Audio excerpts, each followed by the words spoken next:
प्रारंभ में ईश्वर ने स्वर्ग और पृथ्वी की सृष्टि की। उत्पत्ति अध्याय 1 वचन 1। 5 दिनों में ईश्वर ने आकाश तथा पृथ्वी और जो कुछ उनमें है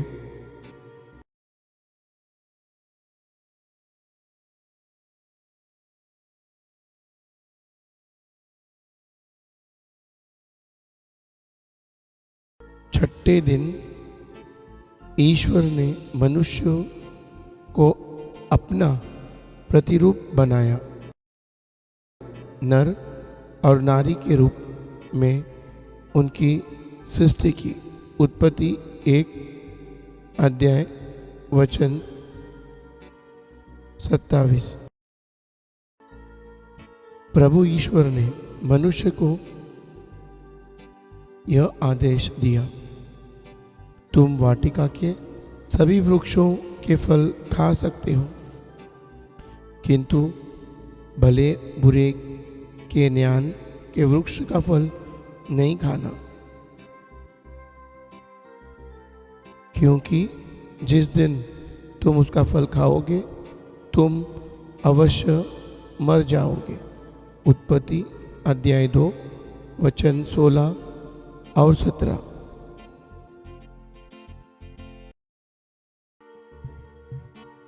लेकिन शैतान आया सांप का रूप लेकर और उन्हें प्रलोभन में डाला, तो उन्होंने फल खा लिया। ईश्वर की आज्ञा का उल्लंघन करने की वजह से ईश्वर ने आदम और हवा को वाटिका से निकालकर बाहर भेज दिया। यह पहला पाप था। ईश्वर को खेद हुआ कि उन्होंने पृथ्वी पर मनुष्य को बनाया था, इसलिए वे बहुत दुखी थे। उत्पत्ति अध्याय 6 वचन 5 से 6 तक। ईश्वर में 3 सदस्य हैं। वे हैं पिता, पुत्र और पवित्र आत्मा। मत्ती अध्याय 28 वचन 19। यह 3 सदस्य सृष्टि के प्रारंभ से ही थे। इसलिए पिता ने अपने पुत्र प्रभु यीशु को इस संसार में भेजा अपना प्राण अर्पण करने के लिए, ताकि बहुतों का उद्धार हो। ईश्वर ने एक कुंवारी नामक मरियम को चुना और ईश्वर का स्वर्गदूत उनके पास आया। स्वर्गदूत ने मरियम से कहा, पवित्र आत्मा आप पर उतरेगा और सर्वोच्च प्रभु की शक्ति की छाया आप पर पड़ेगी। इसलिए जो आपसे उत्पन्न होंगे वह पवित्र होंगे और ईश्वर के पुत्र कहलाएंगे। लूकस अध्याय 1 वचन 35। मसीह का जन्म इस प्रकार हुआ। उनकी माता मरियम की मंगनी यूसुफ से हुई थी,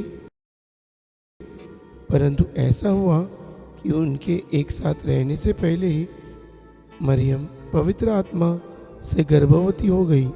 मत्ती अध्याय 1 वचन 18।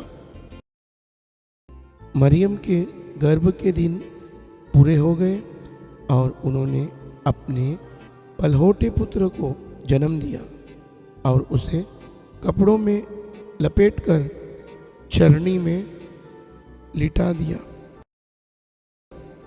क्योंकि उनके लिए सराय में जगह नहीं थी। लूकस अध्याय 2 वचन 6 और 7।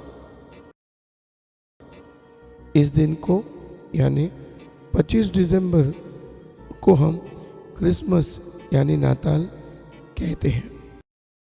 ईश्वर के दूतों ने चरवाहों से कहा तो वे शीघ्र ही चल पड़े और उन्होंने मरियम, यूसुफ तथा चरनी में लेटे हुए बालक को पाया। लूकस अध्याय 2 वचन 16।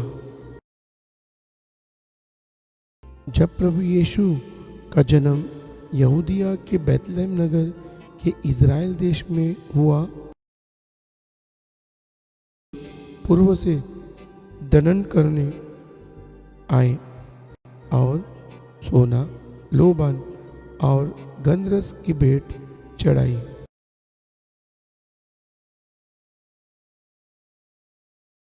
ईसा की बुद्धि और शरीर का विकास होता गया।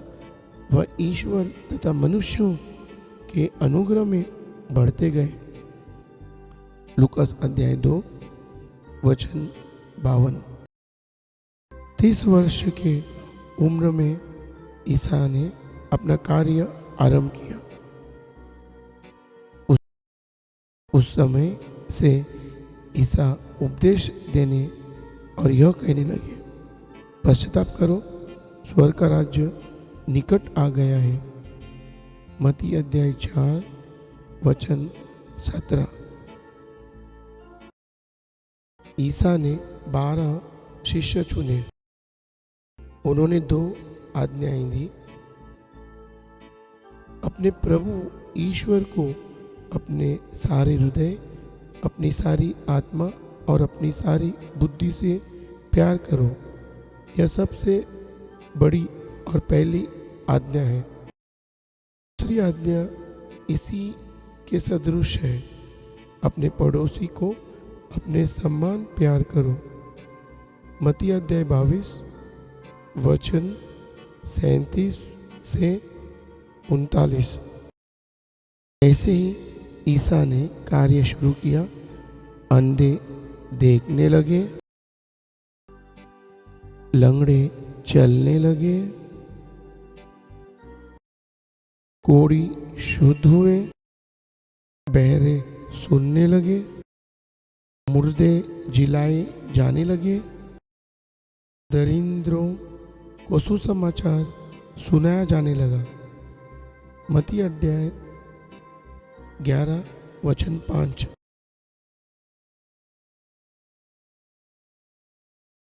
यीशु ने यह कार्य 3 वर्षों तक किया। ईसा का इस अच्छे कार्यों की वजह से अनेक लोग उनके भक्त बन गए। उस समय कैफस नामक प्रधान याजक के महल में महायाजक और जनता के नेता एकत्र हो गए और उन्होंने आपस में यह परामर्श किया कि हम किस प्रकार ईसा को छल से गिरफ्तार कर ले और मरवा दें। मत्ती अध्याय 26 वचन 3 और 4। फिर उन्होंने ईसा को गिरफ्तार किया।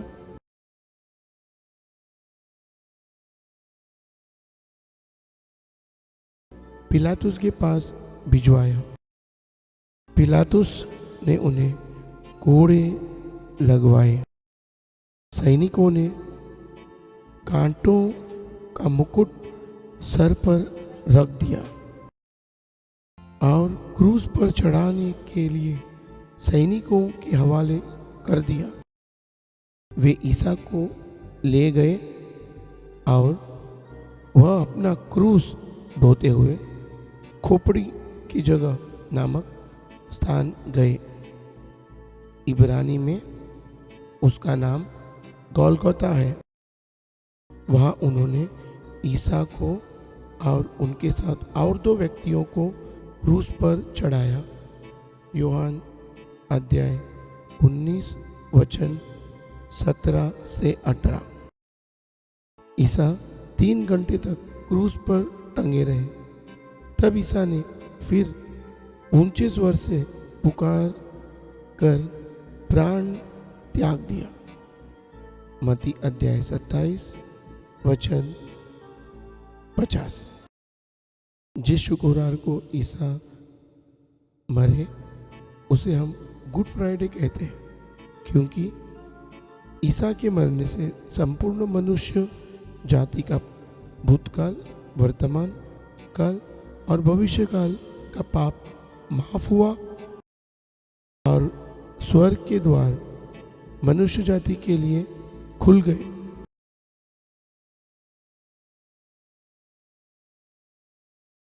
ईसा तीसरे दिन इतवार को जी उठे हैं। उस दिन को हम ईस्टर संडे कहते हैं।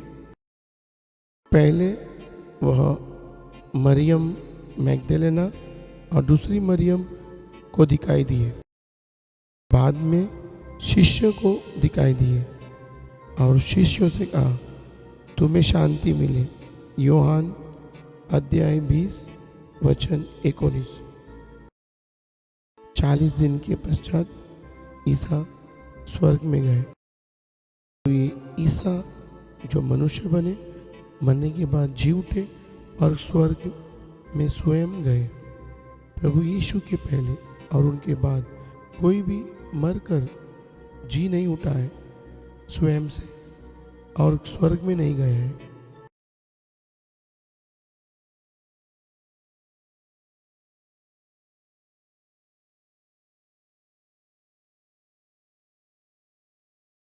पुनरुत्थान के 50 दिन बाद स्वर्ग से ईश्वर का पवित्र आत्मा ईसा के 12 शिष्यों और मां मरियम पर उतरा।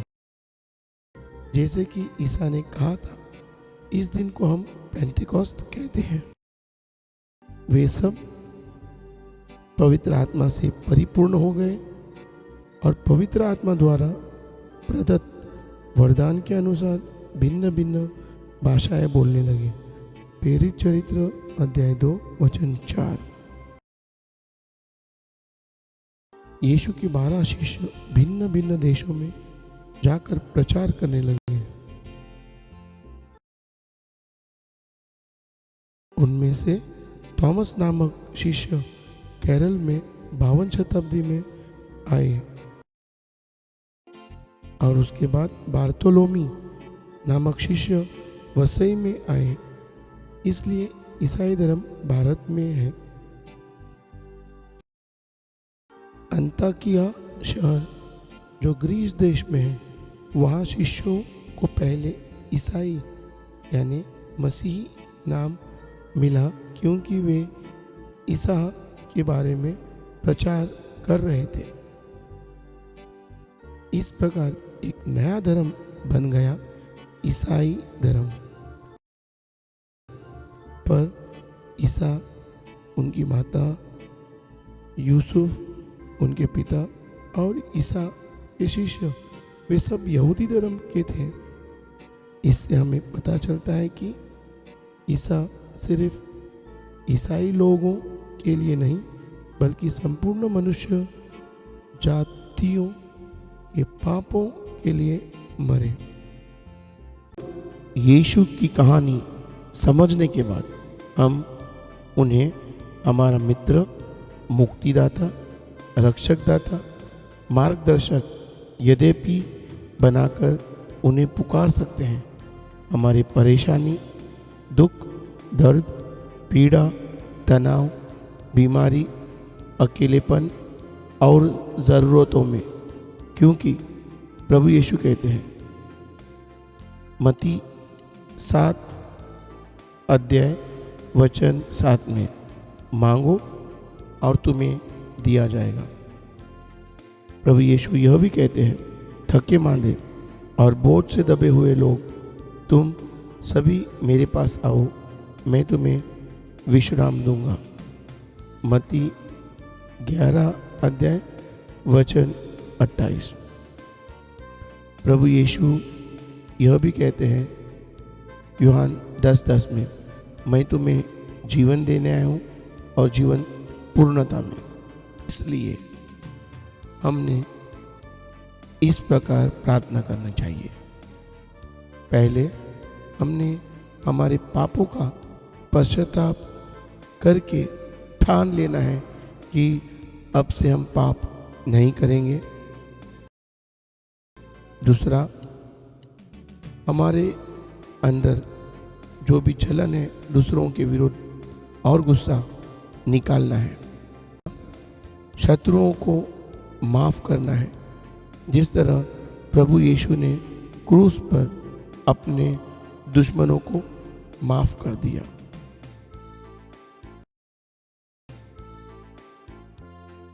इस प्रकार अगर हम प्रार्थना करेंगे और जो कुछ मांगेंगे प्रभु यीशु हमें दे देंगे, क्योंकि प्रभु यीशु ने कहा है, तुम जो प्रार्थना में मांगते हो विश्वास करो कि वह तुम्हें मिल गया है और वह तुम्हें दिया जाएगा। मार्कुस 11 अध्याय वचन 24। अब हम जो कुछ प्रभु यीशु से मांगेंगे इस संसार में प्रभु यीशु हमें देंगे और हमारे जीवन के अंत के बाद वह हमें अनंत काल का जीवन देंगे और हम ईश्वर के दूत बनकर हमेशा के लिए उनकी महिमा करते रहेंगे। प्रभु यीशु एक रूप रहते हैं, कल, आज और अनंत काल तक। इब्राहिम का पत्र संत पौल के द्वारा अध्याय 13 वचन 8। आप सभी पर प्रभु ईसा की कृपा बनी रहे। प्रकाशना ग्रंथ अध्याय 22 वचन 21। जय प्रभु यीशु की।